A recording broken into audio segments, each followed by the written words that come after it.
Di tahun 2024 ini rasanya kalau kita berbicara mengenai mobil listrik udah cukup ya penetrasinya di Indonesia, teman-teman.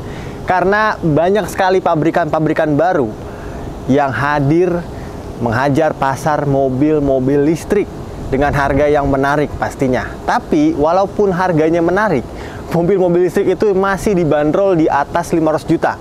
Yang mobil-mobil listrik proper ya, yang bagus desainnya, baterainya juga besar, jarak tempuhnya juga jauh, itu masih dibanderol di atas 500 juta atau sekarang masih ada yang 400 jutaan. Nah teman-teman, video kali ini saya akan memberikan salah satu rekomendasi mobil listrik yang sekarang terpantau harganya sudah cukup turun jauh. Di sebelah saya sudah ada sebuah Hyundai Kona EV, yang mana mobil ini adalah salah satu mobil listrik yang cukup laris pada saat diluncurkan di tahun 2020. Dan kira-kira masih worth it nggak beli Kona EV di tahun 2024 ini? Berapa harga secondnya dan bagaimana fitur-fiturnya serta spesifikasi lengkap mengenai Hyundai Kona EV ini? Pastiin udah like dan udah subscribe channel Belanja Mobil. Dan bersama saya Raka, ini dia review singkat dari sebuah Hyundai Kona EV. Kita bahas mobilnya.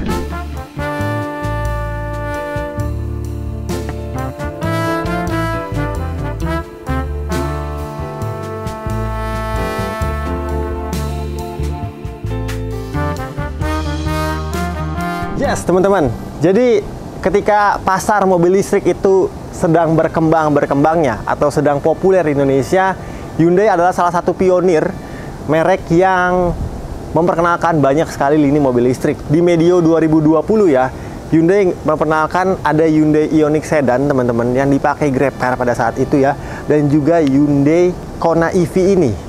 Dan ini adalah salah satu mobil yang menarik karena dia memiliki tampilan yang seperti layaknya mobil konvensional pada saat itu. Ketika lihat desain mobil listrik tuh orang-orang masih kurang setuju ya, karena sedikit aneh. Tapi di Kona ini orang-orang suka desainnya karena memang dia terlahir sebagai SUV kompak yang keren, futuristis, namun tetap minimalis. Nah, di Kona EV ini dia masih sampai saat ini memiliki berbagai kelebihan yang bisa teman-teman miliki ketika teman-teman memiliki mobil EV. Salah satunya yang pengen saya kasih tahu adalah harga pajak dulu, teman-teman. Mobil ini dibanderol di tahun 2020, harga barunya ya di atas 600 juta, lebih tepatnya 630 juta on the road Jakarta. Dan dengan harga segitu biasanya pajak mobil itu sudah sampai 8 sampai dengan 10 juta, tapi di Hyundai Kona EV ini hanya di 1,2 juta aja. Jadi karena mendapat subsidi dari pemerintah sehingga pajak mobil ini bisa sangat terjangkau. 1,2 juta lebih murah dari pajak LCGC. Lalu Kona sendiri hadir di Indonesia itu dalam satu pilihan tipe aja, namun dia berganti model alias facelift, teman-teman. Dan yang kita punya ini yang sudah facelift. Bedanya apa aja? Tentunya desainnya sekarang tambah solid dan tambah minimalis di versi faceliftnya. Di depan sini ada DRL-nya, dan yang versi faceliftnya juga sudah menggunakan LED multi reflektor seperti ini. Nah teman-teman, Kona juga dijual dengan versi bensin oleh Hyundai, sehingga mobil ini bertarung di pasar mobil konvensional atau combustion engine dan juga mobil listriknya. Nah yang beda lagi jika dibandingkan dengan mobil bensinnya adalah di mobil listrik ini teman-teman tidak mendapatkan grill yang besar-besar biasa di bagian depan ya, yang berguna untuk mendinginkan radiator mobil. Tapi di mobil listrik itu nggak ada, dihilangkan, digantikan dengan satu buah ini nih teman-teman, port charger yang terletak di bagian depan. Ini agak aneh sih, tapi bagi teman-teman yang mungkin rumahnya tidak memiliki daya charger, ini lebih memudahkan. Dan untuk pengecasan mobil ini tentunya bisa dalam dua metode ya. Ada yang mode DC dan juga mode AC, mode fast charging atau mode yang konvensional. Sebentar nih, gimana nih? Oke, kayak gini. Nah, untuk klaimnya, untuk pengecasan di mode konvensional atau mode colok ke rumah, DC charging itu mobil ini bisa terisi penuh dari 0 sampai 100 ya di 18 jam jika menggunakan listrik rumah. Dengan daya minimum yang dimiliki mobil ini di 800 watt. Jadi teman-teman yang rumahnya memiliki daya 2200, 3500, mobil ini masih bisa di-charge di rumah, asal bisa berbagi ya, nggak nyetel atau nggak menyalakan elektronik lain. Lalu, mobil ini juga support fast charging sampai dengan 8 kW atau 8000 watt. Diklaim hanya membutuhkan waktu 1,5 jam atau 90 menit aja untuk mengisi 0 sampai 80% teman-teman. Nah, dalam paket pembeliannya Hyundai juga memberikan itu electric charging, tapi yang konvensional, yang biasa aja, jadi bukan yang fast charging teman-teman. Kalau teman-teman pengen beli home chargernya, silahkan dipesan di Hyundai. Ini juga nggak dapat home chargernya. Nah, kita ngomongin desain lagi, ya ini udah facelift ya. Jadi udah ada DRL di bagian bawah, multi reflektor, dan yang menarik adalah teman-teman di bawah sini seperti layaknya mobil sport ya, dia ada 2 buah lubang yang memang mengalirkan udaranya ke bagian pengereman atau bagian roda di bagian depan, sehingga bisa lebih mengademkan pengereman. Dan di pengereman ini juga terdapat fitur yang dinamakan regenerative braking, sehingga teman-teman bisa one pedal aja, yang nanti saya praktekkan di bagian dalam. Jadi ada pedal shift untuk menurunkan gigi biasanya, tapi itu digunakan sebagai rem yang berfungsi untuk menambah daya baterai listrik dari mobil ini. Kita ke belakang lagi teman-teman, desainnya ditarik seperti itu, dan di belakang sini nggak ada tarikan-tarikan garis yang cukup berarti. Nah, untuk ukurannya Kona ini bersaing dengan beberapa kompak SUV lainnya.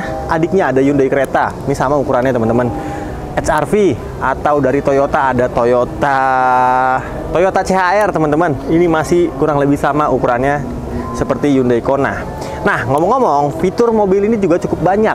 Di bagian depan tadi terdapat beberapa radar yang memang Kona EV yang sudah facelift ini dikawinkan juga dengan fitur adaptive cruise control dan juga lane keep assist, sehingga mobil ini bisa dikatakan semi autonomous. Lalu di bagian kaca spionnya juga terdapat blind spot monitoring system, sehingga bisa terlihat objek yang ada di bagian kanan yang tidak terlihat dari mata pengendara teman-teman. Oke, seperti ini. Ground clearance-nya memang untuk Kona ini lebih pendek sedikit jika dibandingkan dengan yang versi bensin, tapi sudah cukup untuk melewati berbagai obstacle yang ada di kota ya. Kalau dibawa off-road sih rasanya mobil ini tidak cukup mumpuni karena memang SUV perkotaan. Nah, yang saya pengen highlight lagi adalah desain dari velgnya teman-teman. Biasanya mobil-mobil EV itu desain velgnya jelek-jelek ya, karena ditutupin dop. Tapi di Kona ini cakep banget karena ini full alloy. Jadi semuanya materialnya alloy teman-teman ya, bukan lagi pakai dop plastik. Yang berukuran 17 inci untuk velgnya, dibalut ban Michelin Primasi ukuran 215 aspek rasio 55, sehingga nyaman untuk ban berpadu dengan velgnya seperti itu teman-teman. Di samping sudah, depan belakang sudah cakram pastinya. Lalu di belakang sini tidak seperti kompetitornya ya, yang menggunakan pintu bukaan di bagian atas, tapi handle pintunya diletakkan di bagian sini aja biasa. It's okay, itu cuma masalah desain. Kita cek bagian belakang dan bagasinya. Teman-teman, sorry, hujan di atas sini, jadi kita pindah lokasi syuting dulu.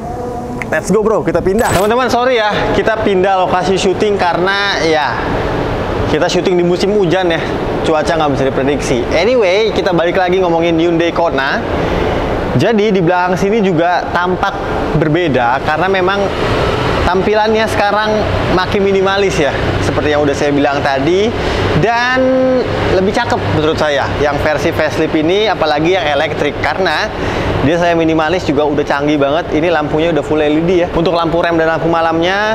Lalu di bagian bawah ini ada lampu mundur dan juga lampu sen. Tapi nih kekurangannya cuma satu nih teman-teman, lampu sennya masih pakai lampu bohlam. Dan sebagai penanda bahwa ini mobil elektrik, di sini terdapat tulisan elektrik. Selain itu juga kepolisian Indonesia juga sudah memberlakukan itu teman-teman, bebas ganjil genap untuk mobil EV alias mobil electric vehicle yang full EV. Ditandai dengan bawahnya nih plat nomornya yang sudah warna biru. Oke, kita lanjut. Di bagian bawah ini ada diffuser ya, diffuser belakang ini yang cakep. Ada 2 buah list yang berwarna brush aluminium. Dan kalau kita ngomongin bagasi, dia bagasinya belum elektrik ya teman-teman ya. Ini dia ukuran ruangan bagasi Hyundai Kona. Ukurannya hanya 323 liter, tapi tenang karena di ukuran segitu sudah bisa memasukkan beberapa koper kecil atau koper medium, yang ukuran kabin itu bisa masuk sampai dengan 3 atau 4 buah teman-teman, dan koper besar 2 buah juga cukup untuk ditampung di dalam bagasi Hyundai Kona ini. Ada separator penutup barang bawaan teman-teman semua, dan di bawahnya juga terdapat ini teman-teman, penyimpanan rahasia ya, yang dilengkapi juga dengan tire repairment kit. Jadi untuk Hyundai Kona tidak lagi diberikan ban serep, karena memang tempat penyimpanan ban serep itu diletakkan baterai yang memang besar untuk mobil ini. Ya kayak gini. Oh, kursinya juga bisa dilipat rata lantai dengan nggak ada tuas, jadi harus didorong dari kursi bagian tengah, dilipat maksudnya teman-teman. Sip.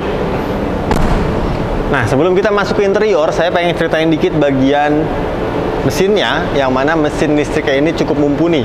Kita cek mesinnya. Motor listrik dari Hyundai Kona ini juga cukup mumpuni untuk bersaing dengan beberapa EV yang baru saja launching di tahun 2023 ataupun 2024. Seperti BYD, MG ZS EV, MG4 EV, Wuling Bingwo, dan masih banyak lagi teman-teman. Omoda EV juga ada, dan motor listrik yang mumpuni itu juga berpadu dengan baterai yang memang tidak terlalu besar untuk baterai mobil listrik yang ada di zaman sekarang, tapi sudah cukup membawa Hyundai Kona melaju sampai dengan 325 km. Klaim dari Hyundai teman-teman, dari posisi 100%. Baterainya sendiri berukuran 39,2 kWh, yang berarti kalau kita kalikan dengan daya listrik atau tarif dasar minimum listrik di negara Indonesia, yang 1 kWh-nya dipatok di 1.800-an kalau nggak salah sekarang, full tank hanya memberikan uang atau cost teman-teman kalau ngisi full tank mobil ini di sekitar 80 ribuan teman-teman. Sehingga 80 ribu menempuh jarak 395 km rasanya sudah sangat cukup irit. Bahkan jika disandingkan dengan mobil-mobil SCGC, mobil ini masih jauh lebih irit. Untuk pengeluaran biaya yang teman-teman keluarkan untuk berjalan dari tempat A ke tempat B teman-teman. Lalu di depan sini teman-teman sebenarnya nggak bisa mengotak-ngatik apapun ya, karena memang mekanik Hyundai aja yang sudah berpengalaman yang bisa mengotak-ngatik motor listrik mobil ini. Tapi di sini teman-teman bisa mengisi air ini ya, air pendinginan, minyak rem, dan segala macamnya. Dan beberapa modul juga ditempatkan di bagian depan, juga ada akinya teman-teman untuk menyalakan kelistrikan dari mobil ini. Nah, memang jarak tempuh dari baterainya itu tidak terlalu jauh teman-teman jika dibandingkan dengan kompetitor-kompetitornya yang sekarang rata-rata sudah di atas 400 kilo untuk sekali pengecasan. Tapi rasanya untuk di dalam kota, mobil ini memiliki fitur-fitur yang masih sangat-sangat baik, bahkan modern jika dibandingkan dengan beberapa kompetitor-kompetitornya. Kita langsung ke dalam untuk saya perlihatkan satu persatu fitur apa aja yang ditawarkan di interior Kona. Oke, sebelum kita bahas bagian depan teman-teman, saya pengen ceritain dulu duduk di kursi baris kedua atau di kursi penumpang Hyundai Kona. Jadi walaupun ini ukurannya sama seperti HR-V, seperti kompetitor-kompetitor lainnya, tapi rasanya ini cukup sempit teman-teman. Apalagi teman-teman yang memiliki tinggi di atas 180 cm. Saya sendiri memiliki tinggi di 185 cm dan mentok nih teman-teman. Enggak sih, nggak mentok ya. Masih tersisa 3 jari untuk legroomnya. Dan untuk headroomnya juga sangat tipis nih, 5 jari aja. Karena di depan udah saya set dengan posisi berkendara saya normalnya. Nah, bagi teman-teman mungkin yang memiliki tinggi di bawah saya, masih cukup lah untuk mendapatkan ruangan yang nyaman duduk di kursi baris kedua Hyundai Kona ini. Tapi kesempitan ruang ini terbayarkan dengan material kabin yang juga berkualitas. Hyundai Kona EV ini untuk joknya sendiri sudah dibalut dengan material kulit yang sintetis memang teman-teman, tapi modelnya perforated seperti ini dan sangat nyaman. Busa joknya juga cukup empuk di sini. Juga ada tambahan armrest di bagian tengahnya, sehingga duduk berlama-lama di Kona EV ini masih cukup nyaman walaupun dengan ruangan yang cukup terbatas. Oke, armrestnya ada 2 buah cup holder ya. Namun sayangnya di Hyundai Kona ini tidak mendapatkan beberapa fitur, hanya terdapat 1 buah colokan USB Type A di bagian depan sini. Belum ada ventilasi AC untuk mendinginkan kabin bagian belakang. Nah, seperti ini, nggak ada yang lagi yang bisa dibahas karena memang polosan aja teman-teman. Di bagian kanan sini juga polos karena untuk penyimpanannya hanya ada 1 buah cup holder di bagian door trim kiri kanannya, speaker, dan juga kacanya ini belum automatic up and down ya, bahkan down aja belum otomatis teman-teman. Oke, kayak gitu. Lanjut, saya pengen ngomongin fitur yang diberikan Kona Electric di bagian pengemudi. Kita lihat ke depan. Oke, ini dia tampilan kokpit dari Hyundai Kona EV. Teman-teman, saya sangat suka banget karena walaupun sekilas mirip seperti Hyundai Creta ya untuk bagian instrumen cluster, tapi di bagian tengah ini sudah mengadopsi desain kakaknya yaitu Hyundai Santa Fe. Yang mana untuk bentuk persnelingnya sendiri udah bukan menggunakan joystick atau puter-puteran, tapi modelnya tombol. Ini adalah salah satu persneling yang cukup radikal ya pada saat itu dikeluarkan Hyundai. Jadi tinggal pencet-pencet aja bro, asik banget. Sekarang kita hidupin mobilnya. Oke, seperti ciri khas Hyundai, teman-teman disambut dengan musik greeting yang cukup enak didengar di kuping. Dan mobil sudah hidup, siap untuk berjalan. Lagi-lagi ini adalah mobil EV, electric vehicle. Hidup atau matinya, mobil ini tidak memberikan getaran apapun. Oke, sekarang kita bahas satu persatu fiturnya. Dari mulai posisi berkendara dulu.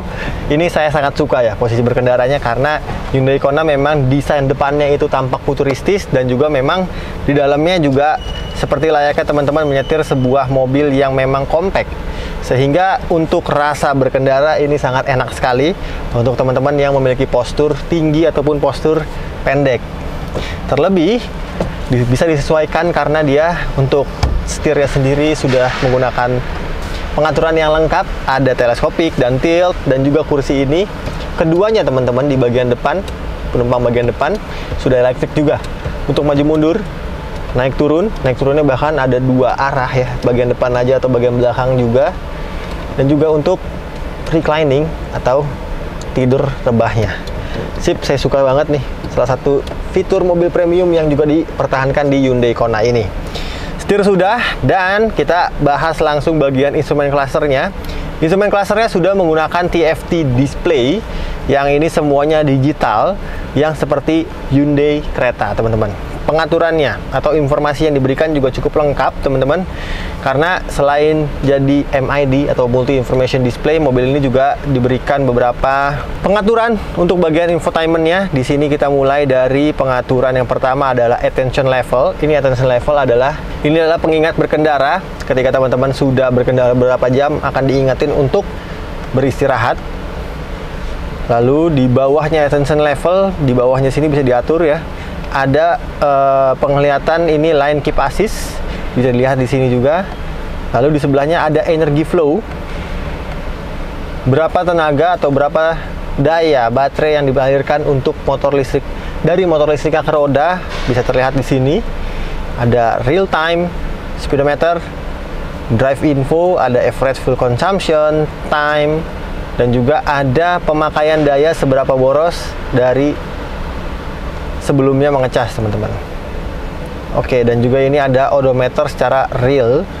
Ini 34.398 kilo, yang masih bagus sekali kondisinya. Lalu ada user setting. User setting ini juga lengkap, ada driver assistant, eco display, head up display. Head up displaynya bisa diaktifkan lewat instrumen cluster. Lalu ada cluster, di sini ada pengaturan untuk lampu-lampu, pintu, dan ya welcome mirror, frame, wireless charging, semuanya bisa diatur pengaturan mobil lewat instrumen clusternya ini. Sudah cukup lengkap, dan juga ada penunjuk tire pressure monitoring system atau TPMS. Dan juga mobil ini dilengkapi dengan 3 buah mode berkendara yang teman-teman bisa ubah-ubah lewat tombol yang ada di bagian konsol tengahnya ini. Ada eco, normal, dan sport. Jadi setiap kita mengubah posisi mode berkendaranya, akan ada animasi, dan juga untuk tampilan instrumen cluster berubah teman-teman. Eco ini warna biru, normal ini warna putih, dan sport warna merah. Standar ya. Tadi saya coba untuk mode sportnya, sudah cukup ngagetin karena memang dia walaupun single motor, tapi 0-100 hanya ditempuh di angka 9 detikan aja. Jadi cukup instan untuk torsinya. Lalu kita ke bagian tengah. Ini juga salah satu yang cukup baik karena memang head unit atau infotainment yang digunakan dari Hyundai Kona EV ini sudah seperti Hyundai modern lainnya, yang mana teman-teman banyak sekali informasi yang bisa diberikan. Ada mode EV misalnya. Ini informasi mengenai energy flow yang teman-teman sudah keluarkan selama berkendara. Lalu di mode EV ini juga teman-teman bisa mengatur charge management. Jadi ngecasnya di jam berapa, memutuskan aliran casnya di jam berapa, bisa. Dan juga ada eco driving. Nah, eco driving ini ya kontribusi EV untuk perjalanan atau berkendara teman-teman semua. Sip, ada juga menu telepon, user manual, voice memo, climate, quiet mode, radio, dan setup. Dan juga dilengkapi dengan Android Auto dan juga Apple CarPlay untuk konektivitas ke mobile phone teman-teman semua. Udah lengkap ya. Udah ada Android Auto dan juga Apple CarPlay. Oke, pengaturan untuk volume juga di sini teman-teman. Jadi ada shortcutnya. Di sini untuk mengganti frekuensi radio. Lalu di bawah AC-nya, pengaturannya juga ada tombol fisiknya di bagian bawah sini. AC-nya sudah climate control, tapi masih single zone. Dan di sini untuk pengaturan blowernya. Sip, lengkap untuk pengaturan-pengaturannya. Di belakangnya lagi terdapat wireless charging teman-teman di bagian tengah sini. Dan juga ada USB Type A jika teman-teman mengecas lewat USB.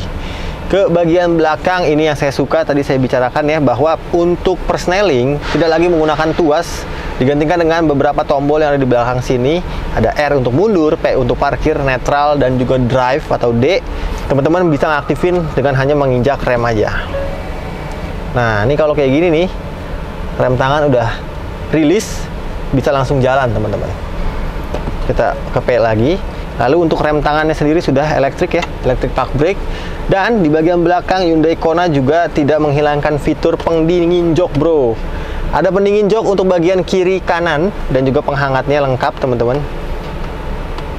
Jadi sudah cukup memanjakan seperti Hyundai Creta ya, ada gituannya. Lalu ada auto hold dan juga ini tadi tombol untuk mengatur drive mode-nya. Dan Hyundai Kona juga masih memberikan fitur sunroof di bagian atasnya. Dan itu aja fitur-fiturnya. Sudah cukup lengkap dan kekinian untuk bersaing dengan beberapa lini mobil listrik zaman now, teman-teman. Dengan harga yang cukup terjangkau, 300 jutaan aja. Lebih tepatnya berapa? Kita ke depan lagi buat saya kasih tahu harga lengkap Hyundai Kona ini dengan kondisinya seperti layaknya mobil baru. Let's go. Sampai di kesimpulan, teman-teman. Yap, jadi harga Hyundai Kona EV ini sudah turun hampir 50% jika dibandingkan dengan mobil barunya pada saat peluncuran di tahun 2020. Untuk mobil ini sendiri, Hyundai Kona EV tahun 2021, pemakaian 2022. Kilometernya tembus di angka 30 ribuan kilo yang juga service record dari Hyundai. Pajaknya bulan 4 tahun 2024 yang kondisinya like new, seperti layaknya mobil baru, sangat bagus sekali, sangat sehat sekali mobilnya. Yang garansi baterainya 8 tahun dan garansi umum atau keseluruhan Hyundai itu masih aktif 3 tahun atau 100.000 km. Kita jual seharga 300 jutaan aja. Lebih tepatnya di angka 385 juta untuk OTR kreditnya.